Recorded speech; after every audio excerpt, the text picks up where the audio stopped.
A very good morning, students. Today we are going to start a new chapter, chapter number 4. The name of the chapter is National Symbols, राष्ट्रीय चिन्ह। इस chapter में हम हमारे जो राष्ट्रीय चिन्ह हैं उनके बारे में पढ़ेंगे। हर एक कंट्री के अलग अलग राष्ट्रीय चिन्ह होते हैं। इस चैप्टर में हमारी कंट्री के राष्ट्रीय चिन्ह कौन से हैं उनके बारे में हम पढ़ेंगे।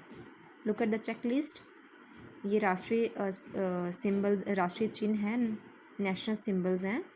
National flag, national anthem, national emblem, other national symbols.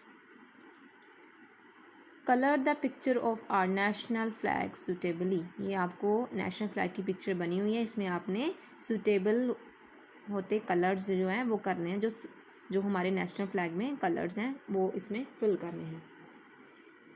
Okay, let's start. Every country has different symbols that represent itself in different aspects. हर एक कंट्री के अलग अलग सिम्बल्स होते हैं जो इसके डिफरेंट आस्पेक्ट्स को रिप्रेजेंट करते हैं, जैसे कि the national flag, national song, national anthem, national emblem, national flower are some of the symbols. सबसे पहले हम रीड करेंगे the national flag. National flag के बारे में पढ़ेंगे कि नेशनल फ्लैग हमारा कैसा है, उसमें कलर्स कौन से हैं, क्या कौन सा कलर क्या सिग्निफाई करता है, ये सब कुछ। Our national flag is rectangular in shape. It is divided into 3 equal horizontal bands. हमारा जो नेशनल फ्लैग है वो शेप में कौन सा है, रेक्टेंगुलर है। It is divided into 3 equal horizontal bands. ये जो है, ये रहा हमारी नेशनल फ्लैग की पिक। ये हॉरिजेंटल शेप में है और 3 इक्वल बैंड्स में डिवाइडेड है। आप देख सकते हैं 3 बैंड्स हैं। Each band has a different colour. हर एक बैंड का एक डिफरेंट कलर है। The colour saffron is on top, white is in the middle and green at the bottom. Each colour has its own significance. सबसे top पे कौन सा है, सैफरन, मिडल में वाइट है और बॉटम सबसे लास्ट कौन सा है, ग्रीन। और हर एक कलर जो है वो कुछ ना कुछ सिग्निफाई करता है, कुछ ना कुछ हमें बताता है। सैफरन सिम्बलाइज्ड कर्ज एंड सेक्रीफाइस। सैफरन कलर जो है वो हिम्मत और बलिदान के बारे में बताता है। White symbolised peace and truth. Green symbolised faith, chivalry and prosperity. हर एक कलर मतलब कुछ ना कुछ हमें सिग्निफाई करता है, बताता है, कुछ ना कुछ हमें समझाता है। The white band has a wheel with 24 spokes. It is called Ashok Chakra. ये जो वाइट बैंड है इसके बीच में एक व्हील बना हुआ है, चक्र बना हुआ है जिसमें 24 स्पोक्स हैं। उसको क्या बोलते हैं, अशोक चक्रा। इसको क्या बोलते हैं, अशोक चक्रा।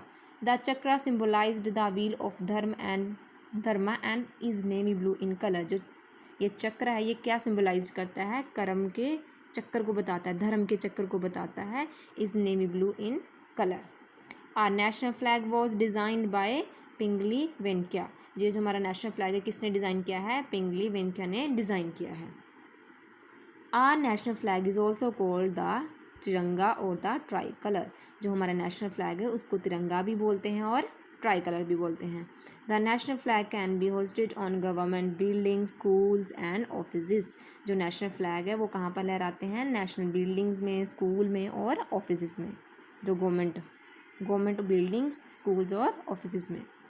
Few rules should be followed while hosting the national flag. कुछ रूल्स जो होते हैं वो हमें ध्यान में रखने होते हैं जब हमने झंडा लहराना होता है, जैसे कि जो सैफरन बैंड है वो हमेशा ऊपर की तरफ होना चाहिए। हमारे नेशनल फ्लैग से ऊपर कोई भी झंडा नहीं लहराना है और जब सन सेट हो जाता है उसके बाद झंडा कभी भी लहराना नहीं चाहिए। National anthem. अब हम पढ़ेंगे नेशनल एंथम के बारे में। जन गण मन is our national anthem. Jana Gana मन क्या है, हमारा नेशनल एंथम है। आपने नोट किया होगा कि जब स्कूल्स में आप जाते हो तो मॉर्निंग में असेंबली होती है तो आप जन गण मन गाते हो ना, वो हमारा क्या है, नेशनल एंथम है। It was written by the great poet and Nobel laureate Rabindranath Tagore. ये किसने लिखा है, रविंद्रनाथ टैगोर ने। ग्रेट पोइट है उन्होंने लिखा है, Rabindranath Tagore. It is 52 second long. कितना लंबा है, 52 seconds. It was adopted as the national anthem in 24 जनवरी 1950। इसको एज ए नेशनल एंथम हमने कब अडोप्ट किया था, क्या डेट है, 24 जनवरी 1950। The national anthem tells us about our country and its diverse culture. जो हमारा नेशनल एंथम है वो हमारी कंट्री के बारे में बताता है और इसके डाइवर्स कल्चर मतलब जो अलग अलग कल्चर्स हैं उसके बारे में बताता है, क्योंकि इंडिया ही एक ऐसी कंट्री है जहाँ पर अलग अलग धर्मों के लोग जो है वो एक साथ प्यार से रहते हैं। अलग अलग कल्चर जो है हमारी कंट्री में वो मिलता है। We sing the national anthem during special functions in the school or on national festivals। हम जो नेशनल एंथम है वो कब गाते हैं? स्पेशल फंक्शन होते हैं तब, स्कूल में और नेशनल फेस्टिवल्स में। We should all stand in attention while singing it or when it is being played। हमें अटेंशनी सीधे खड़े होना चाहिए जब हम इसे गाते हैं और जब ये बजाया प्ले होता है तब हमें ड्यूरिंग नेशनल एंथम अच्छे से सीधे स्टैंड होना चाहिए, इसकी पूरी रिस्पेक्ट करनी चाहिए। Okay, thank you.